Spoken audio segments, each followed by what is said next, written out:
Welcome to day 48 of our 260-day Bible reading plan. We are continuing on the 11th book of the Bible, the book of 1 Kings. Chapter 5. Now Hiram, king of Tyre, sent his servants to Solomon when he heard that they had anointed him king in place of his father, for Hiram always loved David. And Solomon sent word to Hiram, "You know that David my father could not build a house for the name of the Lord his God, because of the warfare with which his enemies surrounded him, until the Lord put them under the soles of his feet. But now the Lord my God has given me rest on every side. There is neither adversary nor misfortune. And so I intend to build a house for the name of the Lord my God, as the Lord said to David my father, your son whom I will set on your throne in your place shall build a house for my name. Now therefore command that cedars of Lebanon be cut for me, and my servants will join your servants, and I will pay you for your servants such wages as you set. For you know that there is no one among us who knows how to cut timber like the Sidonians." As soon as Hiram heard the words of Solomon, he rejoiced greatly and said, "Blessed be the Lord this day, who has given to David a wise son to be over this great people." And Hiram sent to Solomon, saying, "I have heard the message that you have sent me. I am ready to do all you desire in the matter of cedar and cypress timber. My servants shall bring it down to the sea from Lebanon, and I will make it into rafts to go by sea to the place you direct, and I will have them broken up there, and you shall receive it, and you shall meet my wishes by providing food for my household." So Hiram supplied Solomon with all the timber of cedar and cypress that he desired, while Solomon gave Hiram 20,000 cores of wheat as food for his household, and 20,000 cores of beaten oil. Solomon gave this to Hiram year by year. And the Lord gave Solomon wisdom, as he promised him. And there was peace between Hiram and Solomon, and the two of them made a treaty. King Solomon drafted forced labor out of all Israel, and the draft numbered 30,000 men. And he sent them to Lebanon, 10,000 a month in shifts. They would be a month in Lebanon and 2 months at home. Adoniram was in charge of the draft. Solomon also had 70,000 burden bearers and 80,000 stone cutters in the hill country, besides Solomon's 3,300 chief officers who were over the work, who had charge of the people who carried on the work. At the king's command, they quarried out great, costly stones in order to lay the foundation of the house with dressed stones. So Solomon's builders and Hiram's builders and the men of Gebal did the cutting and prepared the timber and the stone to build the house. Chapter 6. In the 480th year after the people of Israel came out of the land of Egypt, in the 4th year of Solomon's reign over Israel, in the month of Ziv, which is the 2nd month, he began to build the house of the Lord. The house that King Solomon built for the Lord was 60 cubits long, 20 cubits wide, and 30 cubits high. The vestibule in front of the nave of the house was 20 cubits long, equal to the width of the house, and 10 cubits deep in front of the house. And he made for the house windows with recessed frames. He also built a structure against the wall of the house, running around the walls of the house, both the nave and the inner sanctuary. And he made side chambers all around. The lowest story was 5 cubits broad, the middle one was 6 cubits broad, and the third was 7 cubits broad. For around the outside of the house, he made offsets on the wall in order that the supporting beams should not be inserted into the walls of the house. When the house was built, it was with stone prepared at the quarry, so that neither hammer nor axe nor any tool of iron was heard in the house while it was being built. The entrance for the lowest story was on the south side of the house, and one went up by stairs to the middle story, and from the middle story to the third. So he built the house and finished it, and he made the ceiling of the house of beams and planks of cedar. He built the structure against the whole house, 5 cubits high, and it was joined to the house with timbers of cedar. Now the word of the Lord came to Solomon. "Concerning this house that you are building, if you will walk in my statutes and obey my rules and keep all my commandments and walk in them, then I will establish my word with you, which I spoke to David your father. And I will dwell among the children of Israel, and will not forsake my people Israel. So Solomon built the house and finished it. He lined the walls of the house on the inside with boards of cedar. From the floor of the house to the walls of the ceiling, he covered them on the inside with wood. And he covered the floor of the house with boards of cypress.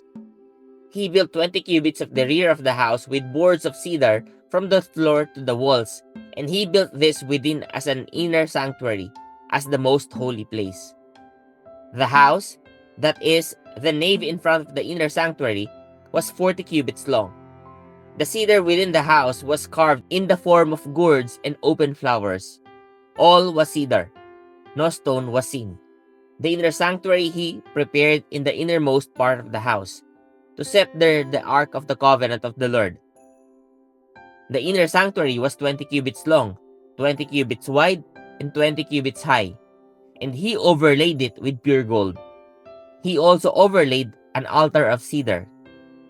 And Solomon overlaid the inside of the house with pure gold, and he drew chains of gold across in front of the inner sanctuary and overlaid it with gold. And he overlaid the whole house with gold, until all the house was finished. Also the whole altar that belonged to the inner sanctuary he overlaid with gold. In the inner sanctuary he made 2 cherubim of olive wood, each 10 cubits high. 5 cubits was the length of one wing of the cherub, and 5 cubits the length of the other wing of the cherub. It was 10 cubits from the tip of one wing to the tip of the other. The other cherub also measured 10 cubits. Both cherubim had the same measure and the same form. The height of one cherub was 10 cubits, and so was that of the other cherub. He put the cherubim in the innermost part of the house, and the wings of the cherubim were spread out so that the wing of one touched the one wall, and a wing of the other touched the other wall. The other wings touched each other in the middle of the house, and he overlaid the cherubim with gold. Around all the walls of the house, he carved engraved figures of cherubim and palm trees and open flowers in the inner and outer rooms. The floor of the house he overlaid with gold in the inner and outer rooms. For the entrance to the inner sanctuary, he made doors of olive wood. The lintel and the doorpost were 5-sided. He covered the 2 doors of olive wood with carvings of cherubim, palm trees, and open flowers. He overlaid them with gold and spread gold on the cherubim and on the palm trees. So also he made for the entrance to the nave doorpost of olive wood, in the form of a square, and 2 doors of cypress wood.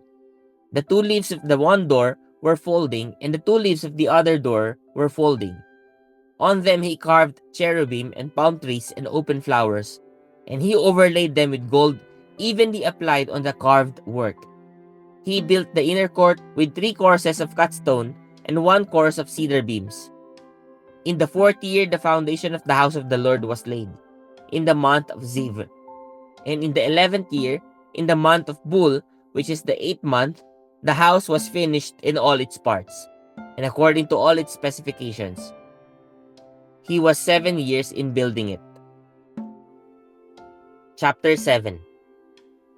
Solomon was building his own house 13 years, and he finished his entire house. He built the house of the forest of Lebanon. Its length was 100 cubits, and its breadth 50 cubits, and its height 30 cubits. And it was built on 4 rows of cedar pillars, with cedar beams on the pillars. And it was covered with cedar above the chambers that were on the 45 pillars, 15 in each row. There were window frames in 3 rows, and window opposite window in 3 tiers. All the doorways and windows had square frames, and window was opposite window in 3 tiers. And he made the hall of pillars. Its length was 50 cubits, and its breadth 30 cubits. There was a porch in front with pillars, and a canopy in front of them. And he made the hall of the throne where he was to pronounce judgment, even the hall of judgment. It was finished with cedar from floor to rafters. His own house, where he was to dwell, in the other court back of the hall, was of like workmanship.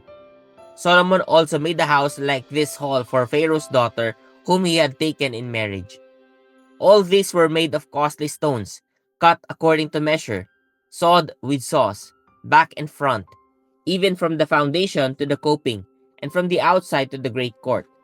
The foundation was of costly stones, huge stones, stones of 8 and 10 cubits.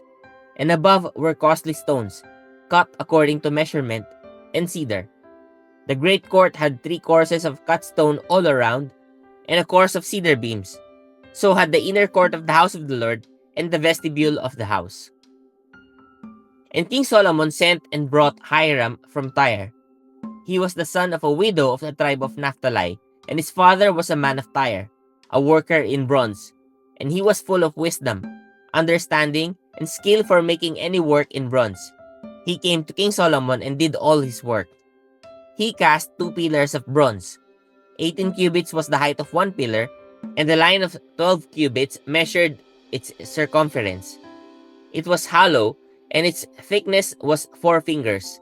The second pillar was the same. He also made 2 capitals of cast bronze to set on the tops of the pillars. The height of the one capital was 5 cubits, and the height of the other capital was 5 cubits. There were lattices of checker work with wreaths of chain work for the capitals on the tops of the pillars, a lattice for the one capital and a lattice for the other capital. Likewise, he made pomegranates in 2 rows around the one lattice work to cover the capital that was on the top of the pillar, and he did the same with the other capital. Now the capitals were on the 2 pillars and also above the rounded projection which was beside the lattice work. There were 200 pomegranates in 2 rows all around, and so with the other capital. He set up the pillars at the vestibule of the temple. He set up the pillar on the south and called its name Jachin, and he set up the pillar on the north and he called its name Boaz. And on the tops of the pillars was lily work. Thus the work of the pillars was finished. Then he made the sea of cast metal. It was round, 10 cubits from brim to brim, and 5 cubits high, and a line of 30 cubits measured its circumference. Under its brim were gourds, for 10 cubits, compassing the sea all around. The gourds were in 2 rows, cast with it when it was cast. It stood on 12 oxen, 3 facing north, 3 facing west, 3 facing south, and 3 facing east. The sea was set on them, and all their rear parts were inward. Its thickness was a handbreadth, and its brim and all their rear parts were inward. Its thickness was a handbreadth, and its brim was made like the brim of a cup, like the flower of a lily. It held 2,000 bats. He also made the 10 stands of bronze. Each stand was 4 cubits long, 4 cubits wide, and 3 cubits high. This was the construction of the stands. They had panels, and the panels were set in the frames. And on the panels that were set in the frames were lions, oxen, and cherubim. On the frames, both above and below the lions and oxen, there were wreaths of beveled work. Moreover, each stand had 4 bronze wheels and axles of bronze, and the 4 corners were supports for a basin. The supports were cast with wreaths at the side of each. Its opening was within a crown that projected upward 1 cubit. Its opening was round, as a pedestal is made, a cubit and a half deep. At its opening there were carvings, and its panels were square, not round, and the 4 wheels were underneath the panels. The axles of the wheels were of one piece with the stands, and the height of a wheel was a cubit and a half. The wheels were made like a chariot wheel. Their axles, their rims, their spokes, and their hubs were all cast. There were 4 supports at the 4 corners of each stand. The supports were of one piece with the stands. And on the top of the stand there was a round band half a cubit high, and on the top of the stand its stays and its panels were of one piece with it. And on the surfaces of its stays and on its panels he carved cherubim, lions, and palm trees, according to the space of each, with wreaths all around. After this manner he made the 10 stands. All of them were cast alike, at the same measure and the same form. And he made 10 basins of bronze. Each basin held 40 bats. Each basin measured 4 cubits, and there was a basin for each of the 10 stands. And he set the stands, 5 on the south side of the house, and 5 on the north side of the house. And he set the sea at the southeast corner of the house. Hiram also made the pots, the shovels, and the basins. So Hiram finished all the work that he did for King Solomon on the house of the Lord, the 2 pillars, the 2 bowls of the capitals that were on the tops of the pillars, and the 2 lattice works to cover the 2 bowls of the capitals that were on the tops of the pillars, and the 400 pomegranates for the 2 lattice works, 2 rows of pomegranates for each lattice work to cover the 2 bowls of the capitals that were on the pillars, the 10 stands, and the 10 basins on the stands, and the 1 sea, and the 12 oxen underneath the sea. Now the pots, the shovels, and the basins, all these vessels in the house of the Lord, which Hiram made for King Solomon, were of burnished bronze. In the plain of the Jordan the king cast them, in the clay ground between Succoth and Zarethan. And Solomon left all the vessels unweighed, because there were so many of them. The weight of the bronze was not ascertained. So Solomon made all the vessels that were in the house of the Lord: the golden altar, the golden table for the bread of the presence, the lampstands of pure gold, 5 on the south side and 5 on the north, before the inner sanctuary, the flowers, the lamps, and the tongs of gold, the cups, snuffers, basins, dishes for incense, and the firepans of pure gold, and the sockets of gold for the doors of the innermost part of the house, the most holy place, and for the doors for the nave of the temple. Thus all the work that King Solomon did on the house of the Lord was finished. And Solomon brought in the things that David his father had dedicated, the silver, the gold, and the vessels, and stored them in the treasuries of the house of the Lord. Praise God for the reading of His Word.